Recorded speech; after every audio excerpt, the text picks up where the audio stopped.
years ago, I made a countdown on the best Godzilla monsters, and I can't deny that it was a very flawed video. I mean, I swear a lot in that countdown, and it's kind of obnoxious. But to this day, my top 15 Godzilla monsters is the most watched video in my entire channel. And even with its flaws, I am glad that such a big project got so much attention from my fans. It's really awesome. But it didn't keep people from commenting the same thing over and over. Why isn't Godzilla himself on the list? This list was okay overall, but the fact that you don't even include Godzilla is pretty big bullshit. P.S. Why did you not put Godzilla on the list? I thought you were Fez from that 70s show. Why is Godzilla not in the number 1 spot? It's his freaking movie series too!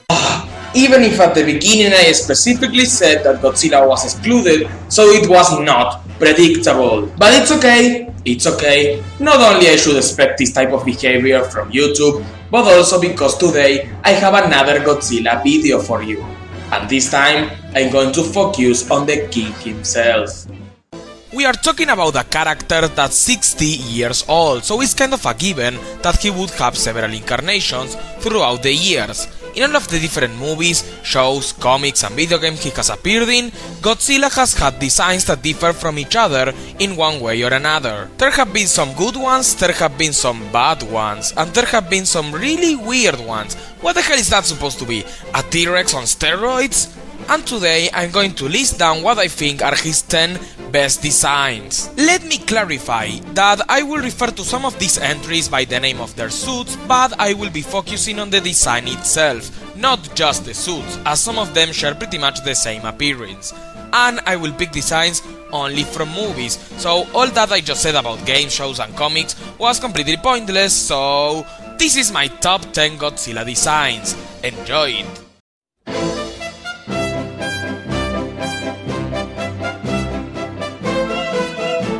King Gogi from King Kong vs Godzilla. If there's something I don't really like about the Showa series, is that most of the Godzilla designs are kind of silly. Some of them have these pudgy, goofy and downright ugly aspects to them. It doesn't really fit the king of the monsters. There's a few exceptions though, and King Gogi is one of them. Being the third design ever used in the franchise, I personally really like how it looks more reptilian in appearance, yet it still has enough bulk to put up a fight against the mighty King Kong. Of course that King Gogi still looks a bit goofy and silly, especially during the fight scenes, but hey, it was a rubber suit made during the 60s, of course it's going to look outdated.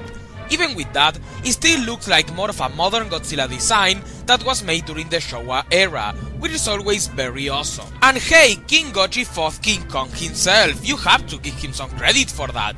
Granted, he lost, but in his defense, King Kong cheated. Not only he used electric powers that he got out of nowhere, but he was scaled up to be way bigger than he actually is. I demand a rematch, and this time, both monsters should be at their original sizes. Yeah, better luck next time, Kong.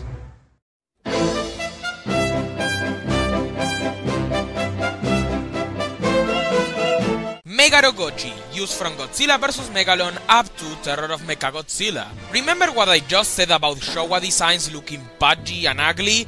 Well, Megara Gogi may look less reptilian than King Gogi, but it definitely makes up for it with how awesome and menacing yet oddly charming he looks. This is what I feel most Showa designs were trying to be and failed miserably until this design was made for Godzilla vs Megalon, Godzilla vs Mechagodzilla, Terror of Mechagodzilla and Zone Fighter. The short shows and cartoony face, well expected from Godzilla's designs during the 70s, still are an odd design choice, but Megara Gogi also managed to look cool at the same time. Something that was unheard of during the late Showa era. Megara Gogi is both very goofy and very badass, which I feel it captures the essence of the Showa series in just one design perfectly.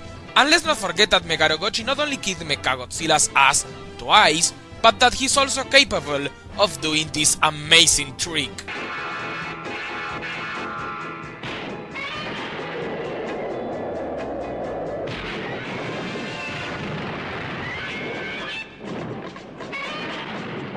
And he's also friends with Jet Jaguar. Respect! Jet Jaguar,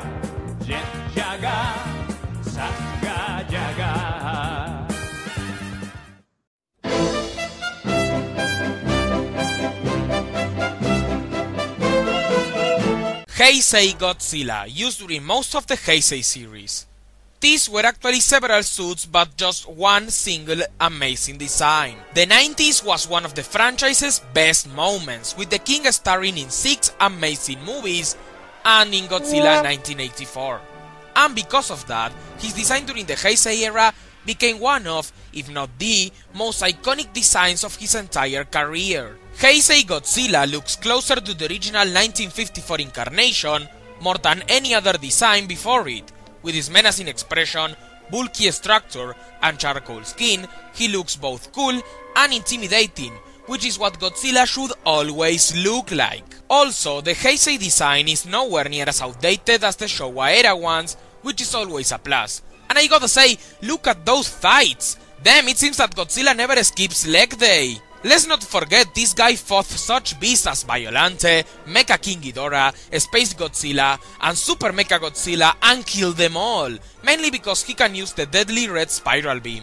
This is one of the most durable and badass incarnations of the King to date. But at the end of it all, the Heisei design is stuck only at number 8 because it has really nothing about it that is truly creative or risky, so it's kind of dull when you compare it to the next 7 Godzillas. Nevertheless, it still is the most classic and recognizable design used for the King's most beloved era.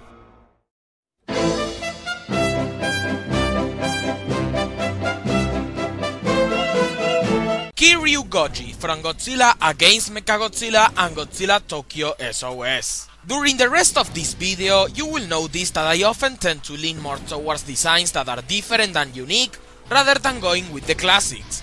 And Kiryu Gogi is one such case that I honestly think deserves to get more love. In 1999, the Godzilla 2000 design completely changed the way the King looked like, in a positive way of course. 2 years later, GMK brought Godzilla back to his roots with a more classic looking design. So, what did Toho do with Kiryu Gogi? Simple, they combined both concepts. With his more dinosaur-like features and long spines of Godzilla 2000, but also keeping the charcoal skin and blue atomic red of the traditional designs, Kiryu Gogi managed to keep a balance that made him one of the more memorable appearances. And I don't know why, but I always thought that the scar that he has on his chest, made by the Absolute Zero Cannon, was a very cool detail. Kiryu Gogi is one of those designs that are always a joy to look at because of how imposing yet aerodynamic he looks. Fitting seeing how this version of Godzilla is a big antagonist in the 2 movies he appeared in, and it actually took the combined efforts of both Kiryu and Mothra to take him down. Now that's what I call impressive. And let's not forget that Kiryu Gogi was one of the few Godzilla incarnations who managed to have a family meeting with his old 1954 ancestor. And that's just adorable. And very relatable. How many times have you gone to a family reunion only to find out that your grandfather has been revived into a deadly robot of doom? It happens every time! What? Just me? Huh. Weird.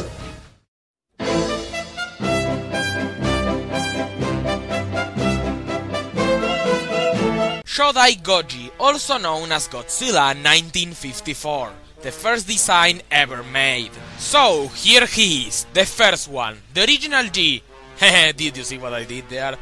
Shodai Gogi was the design used in the first Godzilla movie ever made, and he obviously left an impact not only in the franchise, but on the entire film industry.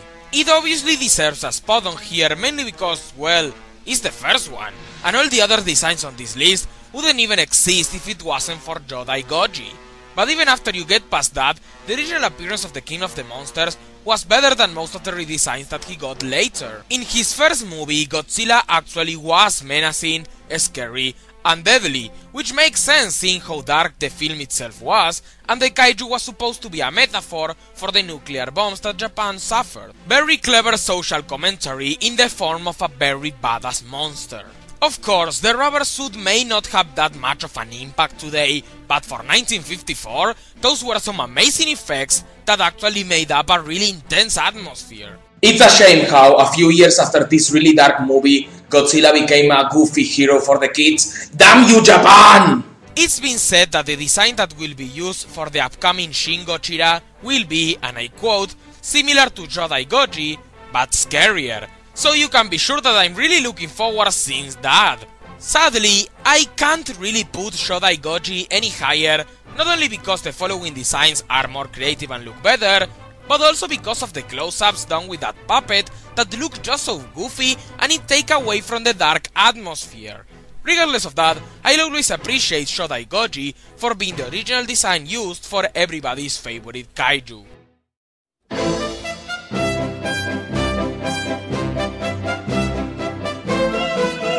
Final Gogi from Godzilla Final Wars. This was quite a tricky design, considering that Final Wars was released in 2004 as the celebration of Godzilla's 50th anniversary.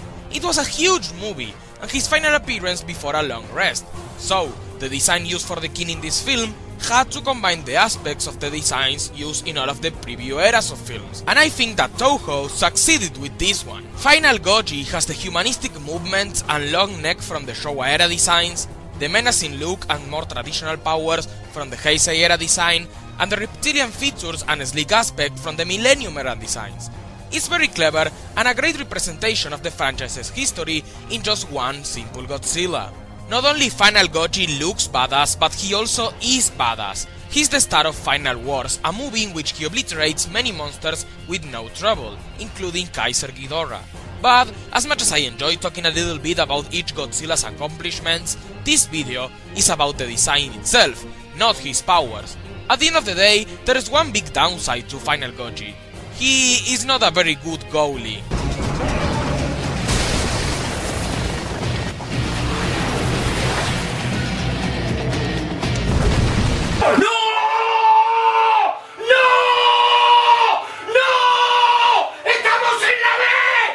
I really shouldn't make jokes that only Argentinian people will get. I am pretty sure not a single one of my fans is from my own country.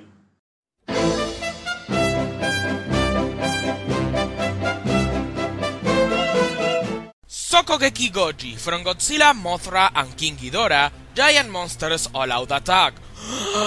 Oh boy, that's a mouthful. JMK is one of the most unique movies in the franchise. Godzilla is revived by the lost souls of World War II and becomes a cruel entity of destruction who wants to take revenge on Japan. And he has to be stopped by the Guardian monsters, Baragon, Mothra and King Ghidorah. Yeah, he's a good guy in this one, for some reason. But with such a weird concept, we got one of the most memorable Godzilla designs ever made. Shokugeki Gogi has to be his scariest appearance to date. It's very reminiscent of Godzilla Gogi, with some aspects of the Heisei designs, which make him look and feel incredibly imposing and threatening. I think that what disturbs me the most about this one is the lack of pupils. It gives Godzilla a whole new level of creepiness, and it makes a lot of sense considering that this is the only incarnation of Godzilla in which he actually is completely evil and cruel. The only thing I don't really like about Shokugeki Gogi is his weird fat belly. It looks a tad silly for a design that is supposed to be so damn scary. But don't get me wrong, I have nothing against fat people. Not only because, well, it would make me extremely hypocritical, but also because I'm not Nicole Arbor.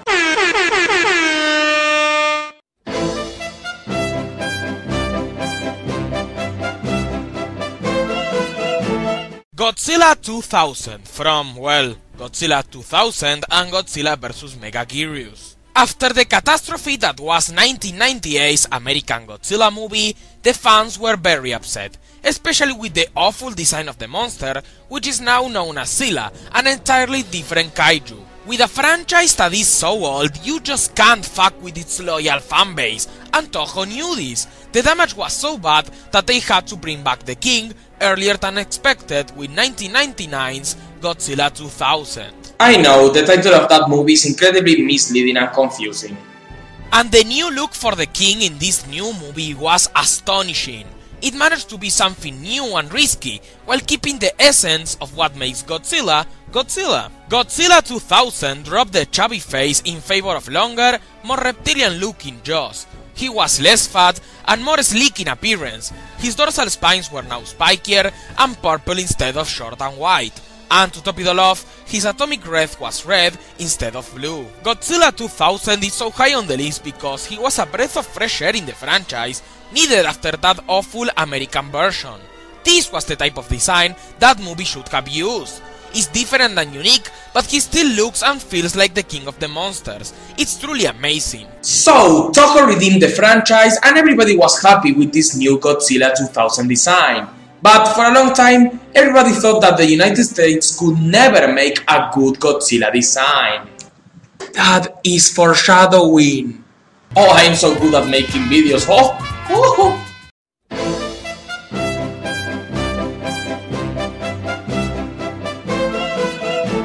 Legendary Gogi from Godzilla 2014.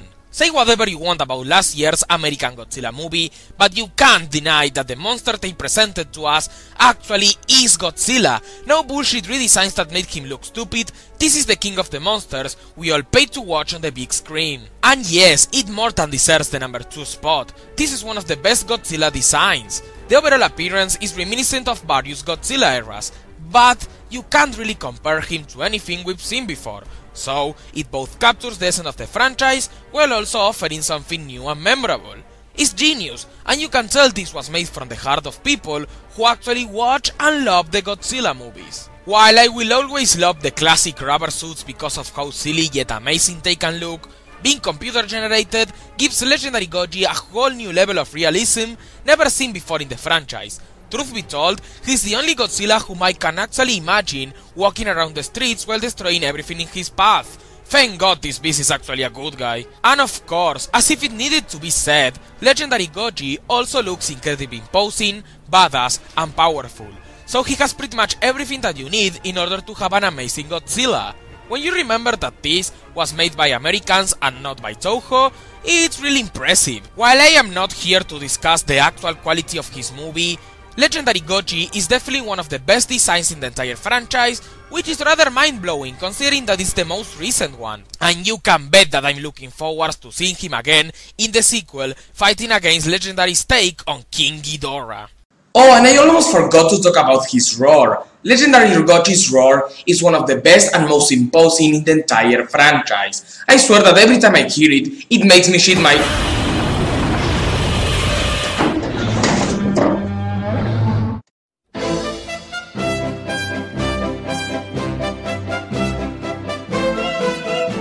Burning Godzilla from Godzilla vs. Destroyer. Oh yes, Godzilla 2014 may have an amazing new look for the king, but it still can't beat one of the most classic and beloved designs of the franchise. Remember how I said that Heisei Godzilla needed something else to make it stand out from the rest? Well, Godzilla vs. Destroyer delivered on that area. While some of you may feel this is cheating because Burning Godzilla looks like a new coat of painting for an old design, I personally disagree, because he looks and acts so drastically different that it deserves to be separated from his predecessor and land on the number 1 spot. Do I really need to explain why Burning Godzilla is my top pick? Just look at this terrifying beast. Due to his out-of-control radioactivity, his heart has become a living nuclear reactor that could go meltdown at any moment. Because of this extreme condition, Godzilla reached a new level as a force of destruction, and his new appearance fits in with this backstory. Some areas of his skin are now glowing bright red, which look very good when mixed with his charcoal skin. Shut up, I know a lot about fashion. And there's also steam coming out of his body, combined with the fully developed red spiral beam and his glowing red eyes, and you can see why Burning Godzilla is the favorite of many fans, including myself. And he only appeared in what is considered one of the best films in the franchise, so major points for that. The glowing lights of Burning Godzilla's body were made by adding over 200 red and orange light bulbs into Godzilla's suit, with a mechanism that allows steam to pour from his body.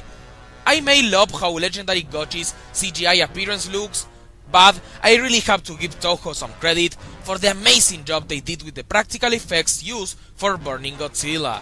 There's not much else to say really. Burning Godzilla is one hell of a design for the king of the monsters. It's memorable, it's unique, it's intimidating, it's complex, and it just looks flat out amazing. more than deserving to be my number one Godzilla design, and I seriously hope it makes a comeback in a future movie. So there, I finally made a Godzilla countdown and talked about the king himself. Happy now?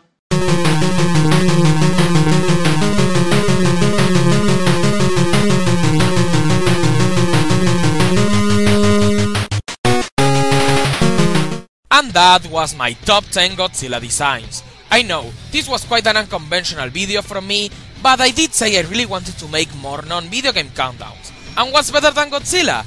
I hope you all guys liked it, and feel free to leave a comment down below. What are some of your favorite Godzilla designs? I would love to hear that. As always, there are links to my other videos on the screen. You can watch more countdowns, video game reviews, or take a look at my brand new series, The Boss Inspection.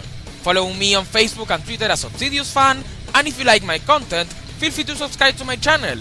If you subscribe, Godzilla won't destroy your city! And don't worry, I have a lot of Godzilla content prepared for you. Thanks a lot for watching, and I will see you guys next time.